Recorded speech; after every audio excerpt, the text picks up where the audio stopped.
And those are the morning's top stories. We're going to cross now back to Bill, who's in Milton Keynes, which is the scene of two hotly contested marginals. Morning, Bill. Who's that with you then? This is my new friend, Sean. Actually, I'm thinking of bringing him into the studio to co-present with us. He's no real competition, though, because he's feeling a bit flat this morning. He doesn't say very much. Anyway, you remember from previous elections those key groups of votes that the parties were chasing, people like Mondeo Man, Worcester Woman, Essex Man. Well, this time round, Conservative researchers say this is the man whose vote they really want to nab. He's called Motorway Man, and he lives in places like Milton Keynes.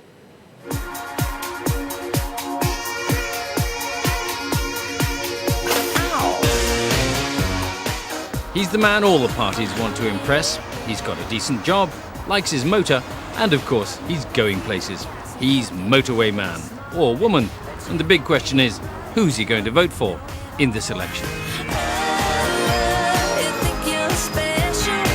You think you might be related to Motorway Man here? What are you thinking about the way you might vote this time? To be honest, I'm not entirely sure yet. I'm thinking it might be Tory, but I think then again it might be Gordon Brown still.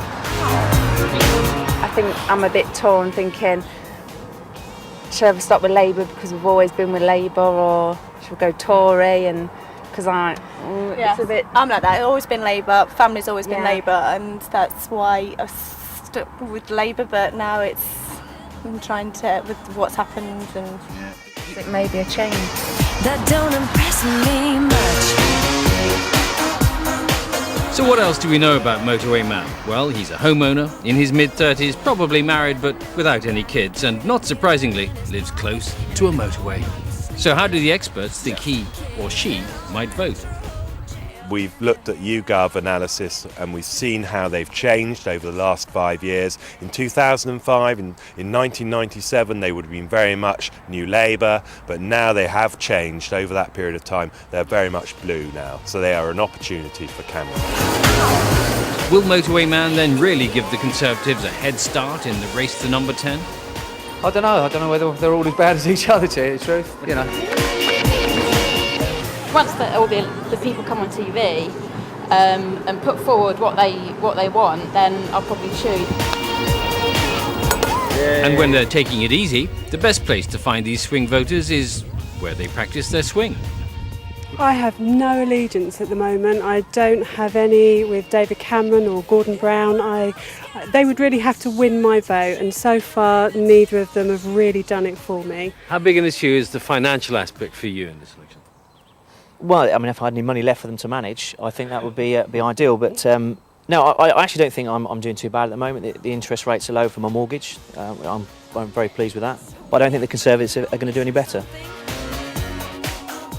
What's clear around here is that there are plenty of motorway men and women, but lots of them still undecided as to how they're going to vote. And you can ask some of them as many times as you like, and they just can't say.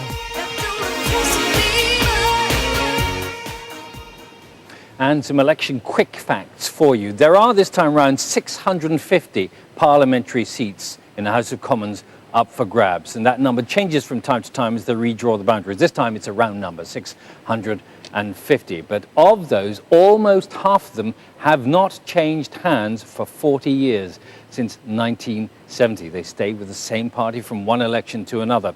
That means that the really crucial battleground is contested in just 100 seats, what are called the key marginals, where a very small percentage swing from one party to another determines the outcome of the vote. And what's interesting is that a recent poll discovered that in those seats, only three quarters of the voters, only a quarter of the voters, in fact, who live there, realise that they live in such an important constituency. So there's a lot for them still to find out. Well, with us this morning are Jonathan Gabay, who is a branding expert, and Matthew Oliver, who's from a group called Unlock Democracy. Good morning to you both. Good morning.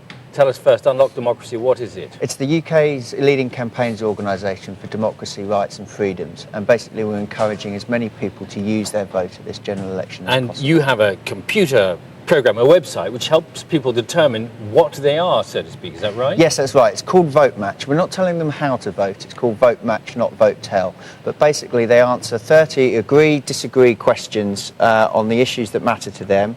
It ranks them in order of importance, and at the end, it gets a match to the party that's closest to their views on a particular subject. Okay, we'll come back to that in just a second. Jonathan, branding. Yeah. Do we really need branding in an election? I thought it was about policies and what you believed and the politics. It's about the whole picture.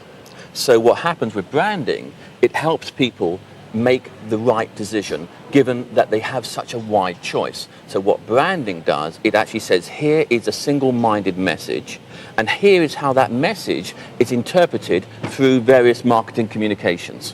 If they use Matthew's program here, though, they'll know which way to vote, won't they? Oh no, that's only one part of communication, you see, because then you've got PR from the point of public relations, not proportional representation, but in terms of PR, you've got the posters, and everyone's been talking about the posters. What happens, you see, in this particular campaign, election, what's happening, it's all about a debate. Indeed, including the debates which are about to come out. So it gets people speaking. So they look at what Matthew's program is doing. They say, okay, that's one part of the picture. Now I want to see another part of the picture so I can make an informed choice. Your questions involve things like should less money be spent on defence, things like crime and punishment, more people, more prisons built, that sort of thing. Yeah. But does it deal with the character issue, which seems to be important? No, we're putting policy should be front and centre of the general election. These people make decisions on issues that matter to us. MPs make decisions on crime, education, defence, how much taxes we pay. These are the issues that people are really interested in, and they should be front and centre of every election. Are they just are those the substantive issues? Are they the only ones? Well, you know, Matthew, I'm going to say you're right. The core of it is about these policies. I absolutely agree. But actually, a lot of people keep on saying, you know, we should got to take away personality away from the politics and stuff like that. I actually think you need a little bit of that. Do you know why? Because you're dealing with people who are supposed to be dealing with people. And so they want to think, the voter wants to think, do I trust this person? Do I trust this party? And that's why they have to look at it holistically. And do I trust their wife? Because that seems to be playing a more prominent role in this election, rightly or wrongly. Anyway, it's an issue that we'll come back to another time, I'm sure. For the moment, gentlemen, thank you very much. And we're back in about half an hour to look at the issue of a hung parliament, because if it is as tightly contested as people say it is, we could end up with no party in overall control. What would that mean? See you later, Sean. Yep, see you later. Thanks very much, Bill.